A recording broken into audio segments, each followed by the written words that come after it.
It was broad daylight when Anna woke and sat up in bed staring confusedly at the window, through which a flood of cherry sunshine was pouring, and outside which something white and feathery waved across the glimpses of the blue sky.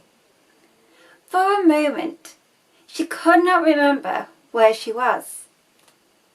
First came a delightful thrill, as of something very pleasant. Then a horrible remembrance. This was Green Gables, and they didn't want her, because she wasn't a boy.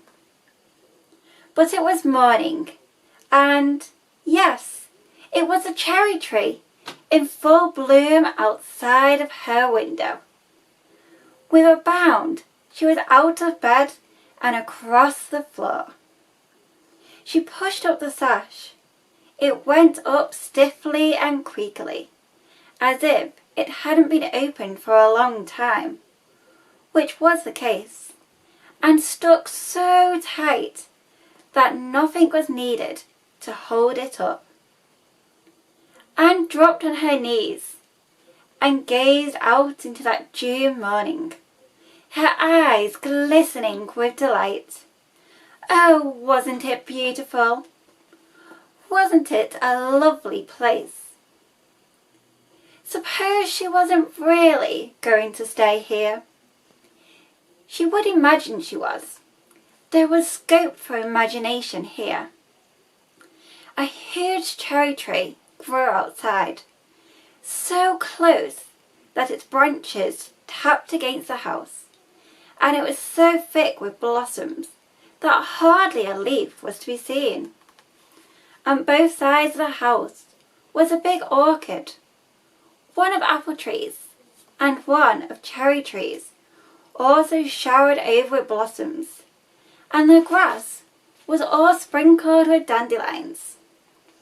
In the garden below were lilac trees, purple with flowers, and the dizzily sweet fragrance drifted up to the window on the morning wind. Below the garden, a green field, lush with clover, sloped down to the hollow where the brook ran and where scorches of white birches grew, upspringing airily out of the undergrowth, suggestive of delightful possibilities in ferns and mosses and woodsy things generally.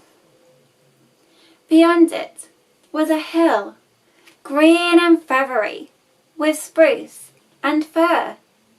There was a gap in it, where the grey gable end of the little house she had seen from the other side of the lake of shining waters was visible. Off to the left were the big barns, and beyond them, away over the green, slow sloping fields, was a sparkling blue glimpse of sea.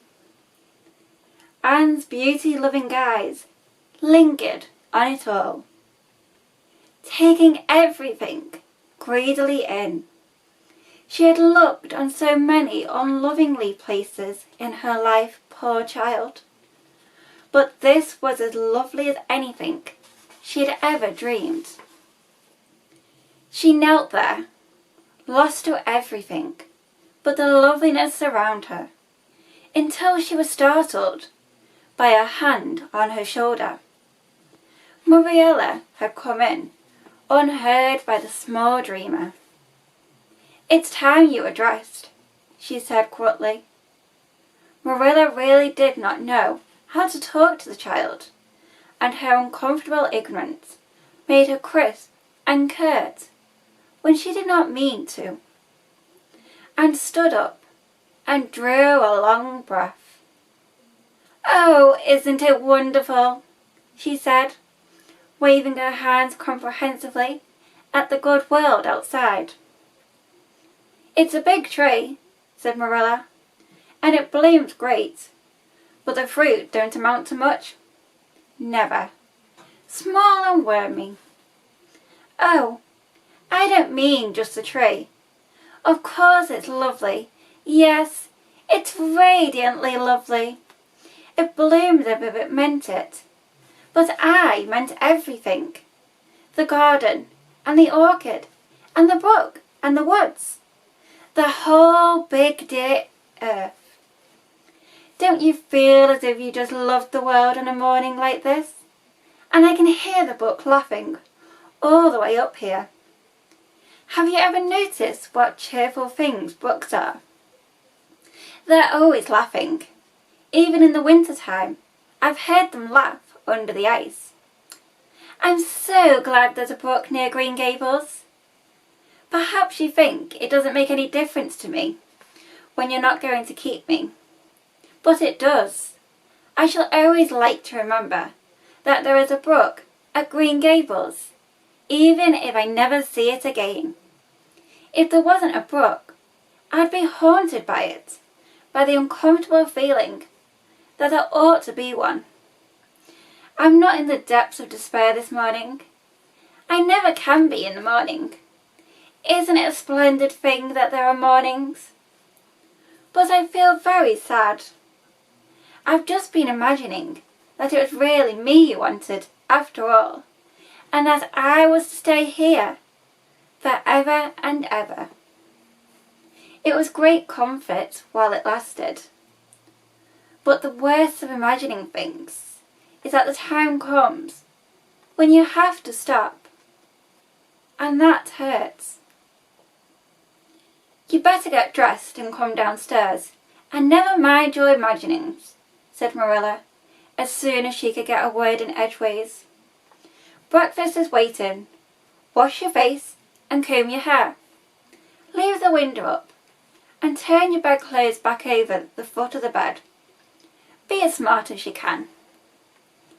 Anne could evidently be smart to some purpose, for she was downstairs in 10 minutes' time, with her clothes neatly on, her hair brushed and braided, her face washed, and a comfortable consciousness pervading her soul that she had fulfilled all of Marilla's requirements. As a matter of fact, however, she had forgotten to turn back the bedclothes. I'm pretty hungry this morning, she announced, as she slipped into the chair Marilla had placed for her. The world doesn't seem such a howling wilderness as it did last night.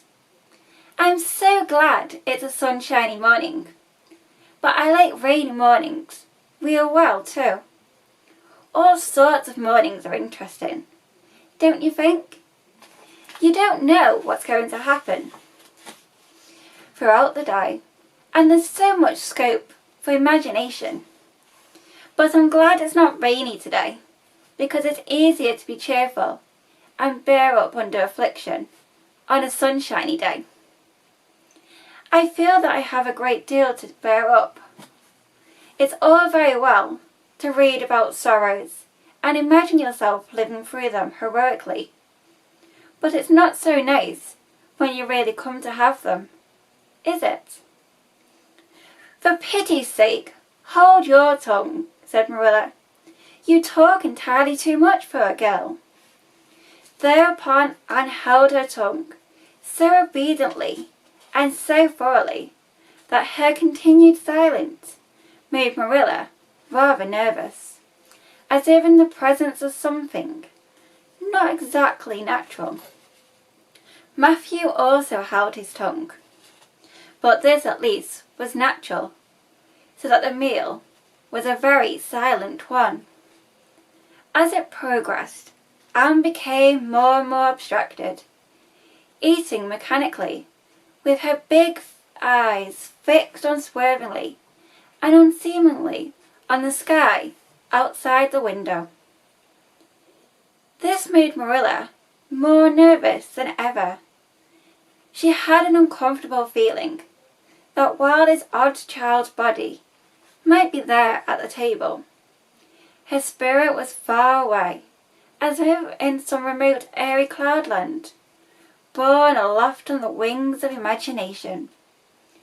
Who would want such a child about that place? Yet Matthew wished to keep her, of all uncountable things. Marilla felt that he wanted it just as much that morning as he had the night before, and that he would go on wanting it. That was Matthew's way.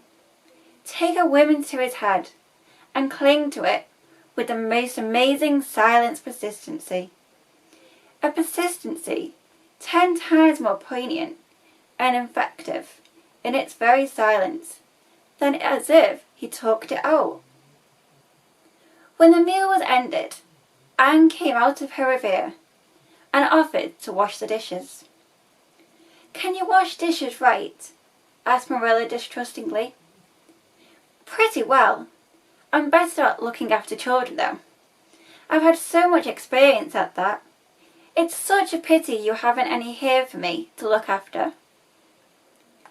"I don't feel as if I wanted any more children to look after than I've got at present. You're problem enough, in all conscience. What's to be done with you? I don't know. Matthew is a most ridiculous man." "I think he's lovely," said Anne reproachfully. "He is so very sympathetic. He didn't mind how much I talked. He seemed to like it. I felt that he was a kindred spirit as soon as ever I saw him." "You're both queer enough, if that's what you mean by kindred spirit," said Marilla, with a sniff. "Yes, you may wash the dishes. Take plenty of hot water, and be sure you dry them well. I've got enough to attend to this morning, for I'll have to drive over to White Sands in the afternoon and see Mrs. Spencer. You'll come with me, and then we'll settle what's to be done with you. After you've finished the dishes, go upstairs and make your bed." Anne washed the dishes definitely enough, as Marilla, who kept a sharp eye on the process, discerned. Later on, she made her bed, less successfully, for she had never learnt the art of wrestling with a feather stick.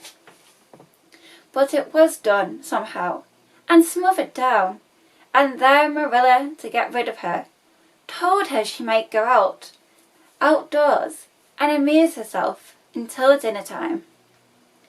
Anne flew to the door, face alight, eyes glowing. On the very threshold, she stopped short, wheeled about, came back, and sat down by the table, light and glow, as effectively blotted out as if someone had clapped an extinguisher on her. "What's the matter now?" demanded Marilla. "I don't dare go out," said Anne, in the tone of a martyr relinquishing all earthly joys. "If I can't stay here, there is no use in my loving Green Gables. And if I go out there and get acquainted with all those trees and flowers, and the orchid and the brook, I'll not be able to help loving it. It's hard enough now, so I won't make it any harder. I want to go out so much. Everything seems to be calling to me. Anne, Anne, come out to us. Anne, Anne, we want a playmate." But it's better not. There is no use in loving things if you have to be torn from them, is there? And it's so hard to keep from loving things, isn't it? That was why I was so glad when I thought I was going to live here. I thought I'd have so many things to love and nothing to hinder me. But that brief dream is over. I am resigned to my fate now, so I don't think I'll go out, for fear I'll unresigned again. What is the name of that geranium on the windowsill, please? That's the apple-scented geranium. Oh, I don't mean that sort of name. I mean, just the name you gave it yourself. Didn't you give it a name? May I give it one then? May I call it? Let me see. Bonnie would do. May I call it Bonnie while I'm here? Oh, do let me. Goodness, I don't care, but where on earth is the sense of naming a geranium? Oh, I like things to have handles, even if they are only geraniums. It makes them seem more like people. How do you know that it hurts a geranium's feeling just to be called a geranium and nothing else? You wouldn't like to be called nothing but a woman all the time. Yes, I shall call it Bonnie.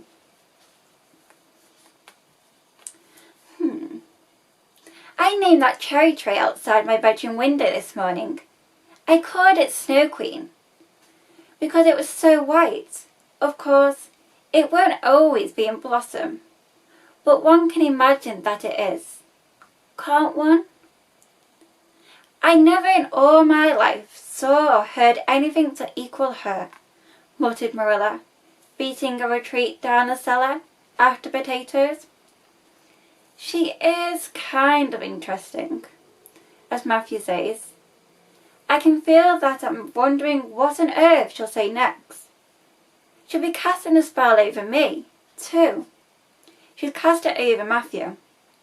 That look he gave me when he went out said everything he said or hinted at again last night. I wish he was like other men and would talk things out. A body could answer back then and argue him into reason. But what's to be done with a man who just looks?